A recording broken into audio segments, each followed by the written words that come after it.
दस्तगाड़ी की चाहिए दस्तगा। तस्वीरें जो आप देख रहे हैं सड़क की है, लेकिन सड़क जैसी दिखती नहीं। ये वही सड़क है जिस पर सरकार ने जनता का पैसा बहाया और अब ये सड़क बह चुकी है। सिर्फ 6 महीने में बड़ा गांव की ये सड़क जर्जर हो गई। सवाल उठता है, आखिर इतना घटिया काम हुआ कैसे? और इससे भी बड़ा सवाल, जिम्मेदार कौन?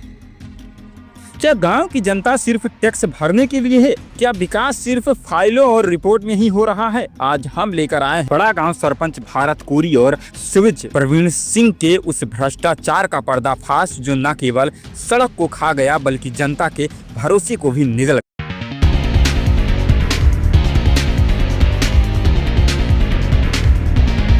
गया। जनपद रायपुर करचुलियान के अंतर्गत आने वाला बड़ा गांव में लगभग 8 महीने पहले एक सड़क बनाई गई थी। मुख्य मार्ग से लेकर स्वर्गीय अशोक चतुर्वेदी के घर तक लंबाई करीब 250 मीटर और खर्च लगभग 8 से 10 लाख रुपए। सरकार ने पैसा दिया था विकास के लिए, लेकिन मिला क्या? सिर्फ धोखा, धूल और दरारों से भरी सड़क। देखिए सड़क, इतनी दरारें जो शायद किसी रिश्ते में भी न पड़े जितनी इस सड़क में पड़ चुकी है। इतना ही नहीं, इस सड़क में एक छोटी पुलिया भी बनाई गई जिसके लिए 1 से 3 लाख रुपए मंजूर हुए थे। और खासकर बात यह है कि काम में मनरेगा का बजट भी शामिल था, यानी गरीबों की मेहनत, पसीने से कमाया पैसा विकास के नाम पर निगल लिया गया। बताया जा रहा है कि सभी कार्यों का तकनीकी निरीक्षण भ्रष्टाचार के आरोप में पकड़े जा चुके हैं। इंजीनियर अनुराग पांडे द्वारा किया गया था, यानी ऊपर से नीचे तक सिस्टम सड़ा हुआ है। सवाल ये है कि क्या जनता अब भी भरोसा करे इस सिस्टम पर? जब हमने ग्रामीणों से बात की तो उनका गुस्सा साफ झलक रहा था। लोग कह रहे थे कि सड़क बनाते समय घटिया क्वालिटी की डस्ट और अमानक सामग्री का प्रयोग किया गया। रोड रोलर तो चलाया गया, लेकिन मिट्टी से बनी सड़क ज्यादा मजबूत नहीं थी। ग्रामीणों का कहना है कि हमने कई बार पंचायत में शिकायत की, लेकिन कोई सुनवाई नहीं हुई। आखिर होती भी कैसे? सरपंच साहब भी मिले हुए थे। सिविच प्रवीण सिंह अपने राजनीतिक संरक्षण में दबंगई से काम कराते हैं। जो बोले उसे धमकाया जाता है। विकास नहीं, डर नहीं, दबाव नहीं, माहौल बना रखा है।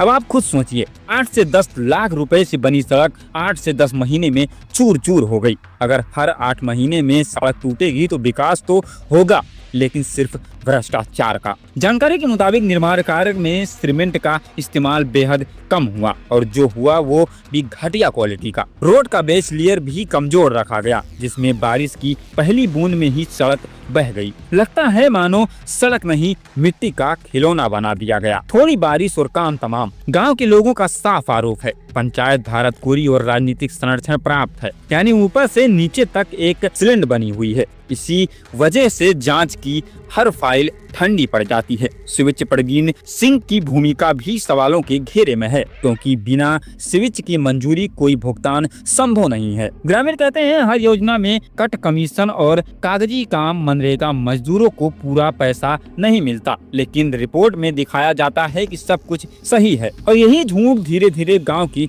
सच्चाई बन गई। अब सवाल प्रशासन से भी है, आखिर ऐसे मामलों पर कार्रवाई क्यों नहीं होती? जब लाखों रुपए के प्रोजेक्ट आधे साल में फेल हो जाएं तो किसकी और कौन जवाबदेही देगा? वरिष्ठ अधिकारियों को चाहिए कि इस पूरे मामले में निष्पक्ष जांच कराएं, सिर्फ फाइल देखकर नहीं बल्कि मौके पर जायजा लेकर। बड़ा गांव में विकास हुआ या लूट? क्योंकि भ्रष्टाचार सिर्फ पैसे का नहीं होता है, भरोसे का भी होता है, और वो भरोसा अब टूट चुका है। जिम्मेदारी क्यों नहीं तय होती? अगर जनता का पैसा बर्बाद होता है तो कोई कार्रवाई क्यों नहीं होती? अगर प्रशासन सोया है तो अब जनता खुद जवाब मांगेगी। हम बड़ा गांव से रिपोर्ट कर रहे हैं, जहां सड़क टूटी है लेकिन सवाल नहीं, क्योंकि सच्चाई बोलना अब जरूरी है। इस खबर को लिखा था हमारे सहयोगी कृष्णकांत मिश्रा जी ने। मेरा नाम ताशीष और आप देख रहे थे बेल्स न्यूज। चलिए मिलते किसी नए रिपोर्ट के साथ, तब तक के लिए जय हिंद, जय भारत।